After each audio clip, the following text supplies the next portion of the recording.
नमस्कार स्टूडेंट्स। अब हमारा इलेक्ट्रिसिटी का एक और अगला क्वेश्चन है, what is meant by 1 ampere.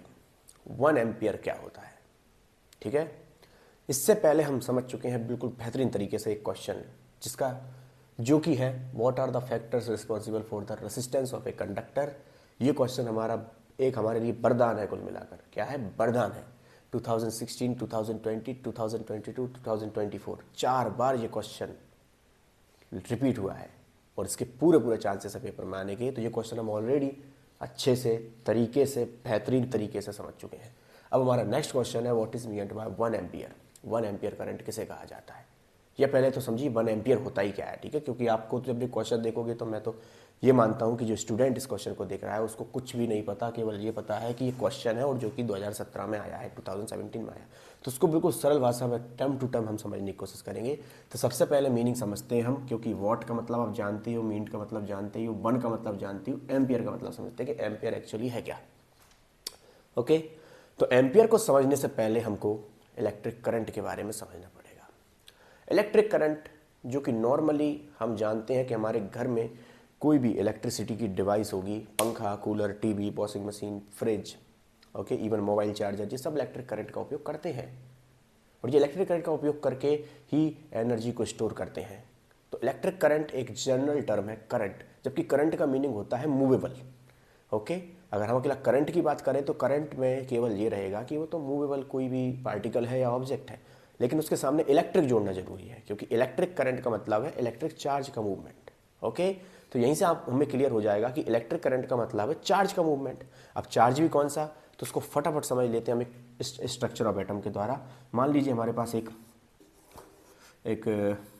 कोई मेटल है, इसके पहले सेल में 2 इलेक्ट्रॉन, दूसरे सेल में 8 इलेक्ट्रॉन और आखिरी वाले सेल में मान लीजिए 2 इलेक्ट्रॉन है। ठीक है, वैसे तो आपको एटॉमिक स्ट्रक्चर देख के समझ में आ गया होगा कि ये मेटल कौन सा है, लेकिन हम तो अभी उसको ध्यान में न रखते हुए ये समझेंगे कि इसके लास्ट सेल में 2 इलेक्ट्रॉन्स है। इसके लास्ट सेल में या तो 8 इलेक्ट्रॉन होने चाहिए या लास्ट सेल ऐसा होना ही नहीं चाहिए। लास्ट सेल वो होना चाहिए जिसमें 1 इलेक्ट्रॉन हो, 8 इलेक्ट्रॉन्स हो। ठीक है, तो इसके लास्ट सेल में अभी कितने इलेक्ट्रॉन्स है? 2 इलेक्ट्रॉन्स है। इन इलेक्ट्रॉन्स को ही वैलेंस इलेक्ट्रॉन कहा जाएगा। क्या कहा जाएगा? Valence electron. और ये डिसाइड करेंगे उसकी वैलेंसी को। ये 2 इलेक्ट्रॉन्स 6 इलेक्ट्रॉन्स को गेन करने की क्षमता नहीं रखते, ये 2 इलेक्ट्रॉन्स लूज हो जाएंगे, क्योंकि न्यूक्लियस से लेकर इनके बीच में लगने वाला जो फोर्स है वो फोर्स बहुत कम है। तो यहाँ पर ये 2 इलेक्ट्रॉन्स फ्री इलेक्ट्रॉन्स कहलाएंगे। ये वाला इलेक्ट्रॉन और ये वाला इलेक्ट्रॉन्स क्या कहलाएंगे? Free electrons.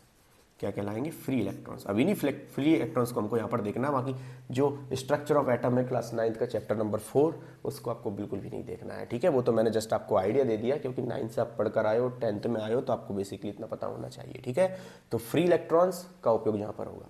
अब हर एक मेटल में फ्री इलेक्ट्रॉन्स कुछ ना कुछ मात्रा में होंगे, क्योंकि सभी मेटल्स इलेक्ट्रोपॉजिटिव नेचर के होते हैं।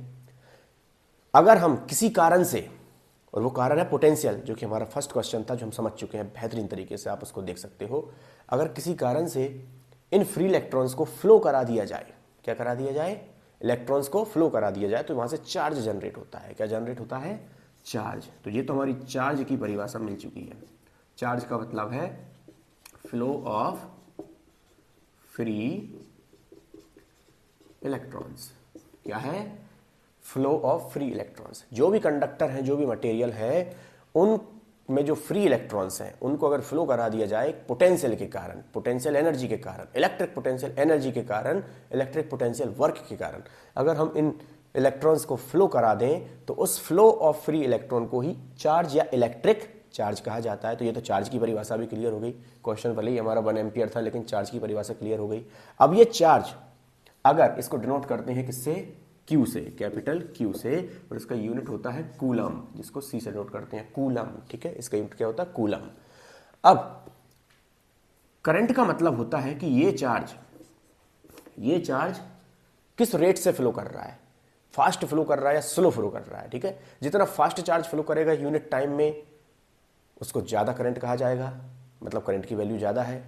और अगर कम फ्लो करेगा यूनिट टाइम में तो that will be less current. Okay, तो यहां से the rate of flow of charge is called electric current.